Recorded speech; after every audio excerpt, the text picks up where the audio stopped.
ये एससी नहीं है। तो ये आरक्षण की क्या जरूरत है? नहीं है, बंद कर दो। हमारी तो मांग है, बंद कर दो। बाबा साहब की मांग है, बंद कर दो। बाबा साहब ने कहा था 10 साल के लिए दिया है, 10 साल के बाद बंद कर दो, बंद कर दो और हमको हमारा सेपरेट इलेक्ट्रेट दो। बाबा साहब ने सेपरेट इलेक्ट्रेट की मांग की थी। पहले बात मैं आपको क्लियर कर देता हूं, वो एससी के सांसद नहीं है, वो रिजर्व होगी सीट एससी के लिए। वो सांसद उस पार्टी के हैं जिस पार्टी से वो चुनकर आए हैं, इसलिए वो एससी की आवाज नहीं उठाते, उस पार्टी की आवाज उठाते हैं। और यही है वो गांधी का पूना पैक्ट। ये बाबा साहब के एससी के रिजर्वेशन से नहीं आए हैं, ये गांधी ने जो हमारे अधिकार छीन लिए ना, ये उसका नतीजा है और उसकी ये देन है जो इस तरह के एजेंट्स उसके ऊपर चले गए हैं। बाबा साहब इनको सांसद नहीं कहते, बाबा साहब इनको एजेंट कहते हैं कि ऐसे लोगों को वहां पर बिठाया दिया गया है जो आज एससी के ऊपर अत्याचार भी हो ना तो उसके ऊपर आवाज तक नहीं उठाते। ये सिर्फ पार्टी के इशारों के ऊपर काम करते हैं। मोदी ने वहां से आंखें ऊंची कर दी तो यहां पर ये चुप हो जाते हैं। ये ऐसे लोग अंदर बैठे हुए हैं। आज राज्यसभा में वो पायल नाम की कोई एक्ट्रेस है, उसके ऊपर बलात्कार हुआ है या नहीं हुआ है, उसके लिए राज्यसभा में बैठा हुआ आदमी जो शेड्यूल कास्ट का होने का दावा करता है, वो गवर्नर को मिलने जाता है। वो लड़की जिंदा है। आज पायल हमारी मनीषा की हत्या हो जाती है, गैंगरेप हो जाता है, उसकी बॉडी को जलाया जाता है। क्यों? इस गवर्नर को मिलने की आप में हिम्मत नहीं है? तो ये कौन है? एससी को आप इसको एससी समझोगे? ये एससी नहीं है। तो ये आरक्षण की क्या जरूरत है? नहीं है, बंद कर दो। हमारी तो मांग है, बंद कर दो। बाबा साहब की मांग है, बंद कर दो। बाबा साहब ने कहा था 10 साल के लिए दिया है, 10 साल के बाद बंद कर दो। बाबा साहब ने 10 साल का पॉलिटिकल रिजर्वेशन कहा था। बाबा साहब ने कहा था ये जाने वाला, इसके पीछे मत लगो। क्यों सरकार इसको हर 10 साल के बाद बढ़ाती है? एक तरफ हमारा एजुकेशनल रिजर्वेशन बंद करवा रहे हो, एक तरफ हमारा सर्विस वाला रिजर्वेशन बंद करवा रहे हो, लेकिन पॉलिटिकल रिजर्वेशन बढ़ाते जा रहे हो। क्यों? क्योंकि सर्विस में रिजर्वेशन मिलने के बाद, एजुकेशन में रिजर्वेशन मिलने के बाद बाबा साहब के सिपाही पैदा होते हैं, बाबा साहब के विचारधारा वाले लोग तैयार होते हैं। लेकिन पॉलिटिकल रिजर्वेशन कंटिन्यू करने के बाद दलाल पैदा होते हैं, इसलिए इनको दलाल चाहिए, आपका सिपाही नहीं चाहिए। इसलिए पॉलिटिकल रिजर्वेशन हर 10 साल के बाद, अभी 6 महीने पहले इन्होंने कंटिन्यू किया है वापस 10 साल के लिए। वहां से आठवले निकलते हैं ना, वहां से पासवान निकलते हैं, वहां से उदित राज निकलते हैं, इसलिए वो चाहिए उनको। जहां से हमारा आईएएस निकलता है, जहां से हमारा आईपीएस निकलता है, जहां से हमारे जजेस निकलते हैं, वो बंद कर दिया है, वो बंद कर दिया। जहां से दलाल निकलते हैं वो शुरू गए। तो इसका सॉल्यूशन क्या है? बंद कर दो और हमको हमारा सेपरेट इलेक्ट्रेट दो। बाबा साहब ने सेपरेट इलेक्ट्रेट की मांग की थी। आज एससी के सीटों पे कौन वोट डालते हैं? और जो हिंदू फेवर का हो, ब्राह्मण फेवर का हो, उसी को एससी का गधा चुनकर आ सकता है, लेकिन एक कर्तव्यगार व्यक्ति एससी के सीट से चुनकर नहीं आ सकता। कितनी एससी के सीट्स है मुझे बताओ कि बीएसपी जीतकर आई है? सारे एससी के सीटों पे बीजेपी जीत के आई है। तो कहां है ये? क्या बीजेपी एससी की पार्टी है? क्या डिसीजन मेकिंग में एससी का कोई भी एक आदमी बीजेपी के उस बॉडी पर है? यानी एससी के जगहों पर किसका कब्जा है? बीजेपी का। क्या बीजेपी एससी की पार्टी है? क्या कांग्रेस एससी की पार्टी है? एससी की पार्टी कौन है? बीएसपी है। तो बीएसपी को एससी की जगह पर भी आप चुनकर नहीं आने देते, तो यानी जो हमारा था वो भी आपने ले लिया। बीएसपी हमारी पार्टी है, वहां से तो एससी के कैंडिडेट्स को चुनकर आने देना चाहिए था, वहां से भी बीएसपी को निकाल दिया। तो कहां रहा रिजर्वेशन? हमारा ये रिजर्वेशन नहीं है, रिप्रेजेंटेशन है। मुझे बताओ उस संसद में एससी का प्रतिनिधित्व कौन कर रहा है? मुझे बताओ। रिजर्वेशन छोड़ दो कि 30 सीटें आपके लिए रिजर्व है, रिजर्वेशन छोड़ दो, रिप्रेजेंटेशन की बात करो। कितने लोग एससी के ऊपर अन्याय हुआ, किसने इस्तीफा दिया? प्रतिनिधि कौन है हमारा प्रतिनिधि? अगर हमको प्रतिनिधि रास्तों के ऊपर ही चुनना है, देखो मैं आज आप लोगों के माध्यम से इस देश के प्रधानमंत्री को चेतावनी देना चाहता हूं। मैं अपने शब्दों को पूरी तरह से होश हवास में इस्तेमाल कर रहा हूं। मैं इस देश के प्रधानमंत्री को चेतावनी देना चाहता हूं, आप संसद में बहुमत में होंगे, आप राज्यसभा में बहुमत में होंगे, लेकिन देश में हम बहुमत में हैं। देश में हमारी संख्या ज्यादा है। अगर इस देश के संविधान को उसके साथ खिलवाड़ करने की कोशिश की, एक भी एमएलए और एक भी एमपी को रास्तों के ऊपर घूमने नहीं देंगे। एक भी एमपी और एमएलए को घूमने नहीं देंगे। और जो एससी का है सबसे पहले तो उसको पीटेंगे, ओपन वाले को बाद में पीटेंगे, ओपन वाले को बाद में पीटेंगे, एससी वाले को पहले पीटेंगे। ये वो दलाल है जो हमारी बात करने के लिए अंदर भेजा है, वो चुप बैठा है, इसको पहले पीटेंगे। लेकिन हम बाबा साहब के संविधान को मानने वाले लोग हैं, इसलिए मैं मोदी जी को बोलना चाहता हूं कि ऐसे नौबत पर हमको उतरने के लिए मत दीजिए। इस देश के मार्शल हम लोग हैं, मैं मिलिट्री के खानदान से हूं। इस देश की सुरक्षा करने के लिए हमारे लोगों ने अपनी जान दे दी है। सोचो संविधान की सुरक्षा के लिए क्या कर सकते हैं। और इसलिए मैं आज आप लोगों के माध्यम से इनको बताना चाहता हूं। आप अगर ये सोच रहे होंगे कि आज हम लोग मेजॉरिटी में हैं, कुछ भी कर लेंगे, राज्यसभा में कोई भी बिल पास कर लेंगे, रास्तों के ऊपर उतरने नहीं देंगे, संसद के बाहर आने नहीं देंगे, बैठो 365 डेज अंदर ही, बिना पानी के और बिना अन्न के अंदर। अगर संसद के अंदर इस तरह से खिलवाड़ होता है, संसद के बाहर गिरने नहीं देंगे। घरों के अंदर होंगे तो घरों के बाहर आने नहीं देंगे, घर के बाहर होंगे घर के अंदर जाने नहीं देंगे। अगर देश का किसान, देश का छात्र, देश का मजदूर, देश का कर्मचारी ये बात अगर समझ ले, अलग अलग आंदोलन करके कोई नहीं होगा, कुछ नहीं होगा। किसानों का आंदोलन, सिर्फ किसान लड़ रहे, क्या हो रहा है? क्यों इस देश का कर्मचारी किसानों के आंदोलन में नहीं जा रहा? क्यों देश का छात्र किसानों के आंदोलन में नहीं जा रहा? क्यों देश का किसान छात्रों के साथ खड़ा नहीं हो रहा?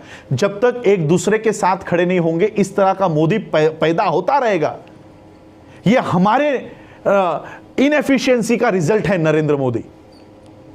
हम लोगों ने विश्वास रख के आंख बंद करके सोचा कि ये लोग कुछ अच्छा करेंगे, इसलिए इनको इनके हाथ में सत्ता दे दी। इस गलत फहमी का नतीजा ये लोग हैं। और इसलिए हम लोगों को एक होकर, किसान, छात्र, कर्मचारी, ये अलग अलग नहीं, अब देश के लोग, we the people of India, हम भारत के लोग, इस बैनर के नीचे हमको एक होना होगा। और एक बात मैं और आपके माध्यम से, मीडिया के माध्यम से सभी लोगों को बताना चाहूंगा, ये अपने आप को वाल्मीकि, चमार, जाटव, ये जातियों से बाहर निकालो। जब तक वाल्मीकि बने रहोगे, इस तरह का ठाकुर रेप करता रहेगा। जहां पर ये जातियों का आइडेंटिटी लेकर चलोगे, इस तरह के सब अन्याय अत्याचार होते रहेंगे। कितने दिन भारत बंद करके बताओगे? और कितने महीने हम लोगों को भारत बंद करके दिखाना है? कुछ भी हो जाए, भारत बंद, भारत बंद। और भारत बंद में होता क्या है? हमारे बच्चों के ऊपर झूठे केसेस। कितने सालों तक हमारे बच्चों के ऊपर हम झूठे केसेस लगवाए। हम लोगों ने महाराष्ट्र में नामांतर का आंदोलन किया, 3 पीढ़ियां बर्बाद हुई, 3 पीढ़ियां।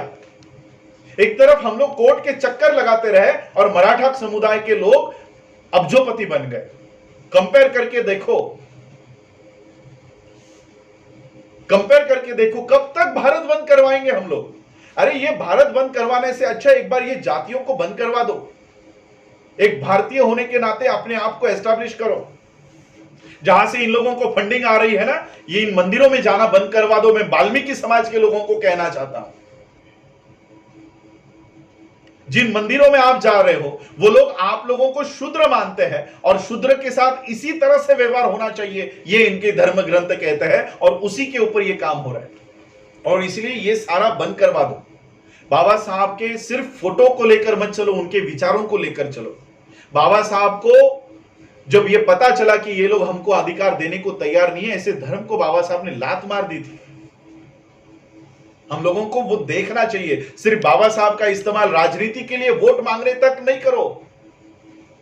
बाबा साहब ने जिस कंक्लूजन को दिया है उसे भी तो एक्सेप्ट करो। सिर्फ इलेक्शन आती है तो बाबा साहब का फोटो हाथ में लेकर पब्लिसिटी स्टंट के लिए बाबा साहब नहीं है। संविधान हाथ में पब्लिसिटी स्टंट के लिए नहीं है। उसमें क्या लिखा है, वो प्रोविजन क्या है, उसके ऊपर उंगली रखो। बाबा साहब अंबेडकर आज हमारे साथ नहीं है, लेकिन संविधान के माध्यम से आज भी हमको सेफगार्ड करके गए हैं, सुरक्षित करके गए हैं। उस सुरक्षित कवच को आप लोग देखो। आज मैं स्पेशल कोर्ट की मांग कर रहा हूं। ये लोग कह रहे हैं, मीडिया से मैंने देखा, सभी लोग कह रहे हैं कि फास्ट ट्रैक कोर्ट। हमको नहीं चाहिए फास्ट ट्रैक कोर्ट। हमको जल्दी जजमेंट नहीं चाहिए, हमको न्याय चाहिए। जल्दी जजमेंट आएगी, जल्दी न्याय नहीं मिलेगा। स्पेशल कोर्ट की प्रोविजन एट्रोसिटी एक्ट में है, स्पेशल कोर्ट वहां पर बैठना चाहिए। स्पेशल कोर्ट की प्रोविजन हो। सीएम, अगर आप महाराष्ट्र के कंगना का घर गिरा दिया जाता है तो आप कहते हो कि महाराष्ट्र में लोकतंत्र की हत्या हो गई है, वहां पर राष्ट्रपति शासन लागू होना चाहिए। तो यूपी में क्या हो रहा है? हमारी दूसरी मांग है कि यूपी में भी राष्ट्रपति शासन लागू होना चाहिए, वहां के सीएम को इस्तीफा देना चाहिए। ये मेरी प्रेसिडेंट की तरफ दूसरी मांग होगी। पहले स्पेशल कोर्ट, सीएम, यूपी के सीएम को इस्तीफा देना चाहिए। हमको 25 लाख नहीं चाहिए, आपका इस्तीफा दे दो। 25 लाख मैं सीएम को दे देता हूं, यूपी के सीएम को कल के कल 25 लाख का डीडी देता हूं, चेक देता हूं। आप इस्तीफा दे दो, 25 लाख आप लेके जाओ। हमारे बच्चों को कहां घर लेकर देना है, उनको कहां नौकरी देनी है, वो हम सक्षम है। आप इस्तीफा दे दो। आप आपके देश, आपके राज्य में हमारे लोगों को सुरक्षित नहीं रख पा रहे हो, आप ये कबूल करो और वहां से हट जाओ। राष्ट्रपति शासन लागू कर दो। महाराष्ट्र के लिए दूसरा न्याय, यूपी के लिए दूसरा न्याय। ऐसे कैसे? बीजेपी की नेता कंगना आप चुप क्यों है? जहां पर बीजेपी की शासन नहीं है, वहां पर आकर बीजेपी की ये नेता कंगना वहां पर आकर बीजेपी को बढ़ावा देने के काम कर रही है। तो यहां पर बीजेपी का शासन है, वहां पर लोकतंत्र की हत्या नहीं हो रही। एक छोटा सा घर उसका गिर जाता है तो पूरा मीडिया दिन भर गिराता है, दिखाता है। वहां पर हमारे किसानों को मारा जा रहा है, पीटा जा रहा है, वहां पर एक मीडिया नहीं दिखा रहा। तो ये सारा हम लोग देख रहे हैं। देश का सिर्फ देश की गवर्नमेंट नहीं बिकी है, देश का विपक्ष भी बिक चुका है। और इसलिए इस देश को सक्षम ऐसे विपक्ष की जरूरत है। और आज मैं ये आप लोगों के सामने घोषणा करता हूं, आज ही के दिन बाबा साहब के रिपब्लिकन पार्टी ऑफ इंडिया की यहां से नींव रखी थी, इसी घर से नींव रखी थी। ये हम लोग इलेक्शन नहीं लड़वाएंगे, लेकिन बाबा साहब के इस आरपीआई को हम फिर से जिंदा करेंगे। और जो विपक्ष बाबा साहब का काम करना चाहता था विदाउट एनी पॉलिटिकल इंटरफेरेंस, हम वो विपक्ष का काम करेंगे। नेक्स्ट मंथ में हमने एडवोकेट फैजल से बात की है, प्रधानमंत्री के खिलाफ, अमित शाह के खिलाफ, योगी के खिलाफ मुंबई हाई कोर्ट में हम लोग इसी आरपीआई के माध्यम से या जो कोई भी संगठन हो, इस माध्यम से इन लोगों के खिलाफ हम लोग हाई कोर्ट में याचिका दायर कर रहे हैं, जिसमें ऑलरेडी नोटिस इशू हो चुकी है। दुबई की हमारी एक यूएई की लेडी ने ये ऑलरेडी इशू हो चुकी है, उसमें हम इंटरवीन करके इंडिया से भी ये केस हम लोग उठा रहे हैं। इस देश के प्रधानमंत्री को ऑलरेडी नोटिस इशू हो चुकी है, ये मीडिया कोई नहीं बता रहा। 2 दिन पहले मैं लाइव आकर मैंने बताया कि टाइम्स मैगजीन ने नरेंद्र मोदी के लिए क्या छापा है। देश के मीडिया क्या बता रहा है? टाइम्स मैगजीन में 100 इन्फ्लुएंशियल लोगों में मोदी का नाम है। किस वजह से है वो तो बताओ। भारत का लोकतंत्र खाई में गिराने की वजह से इनका नाम टाइम्स मैगजीन में आया है। टाइम्स मैगजीन ने उल्लेख किया है कि देश का, दुनिया का सबसे मजबूत लोकतंत्र इन्होंने खाई में गिरा दिया है। इस वजह से उनका नाम टाइम्स मैगजीन में। यह मीडिया नहीं बता रहा। और इसलिए इस देश के लोकतंत्र को बचाने के लिए सबसे जरूरी है इस देश का विपक्ष।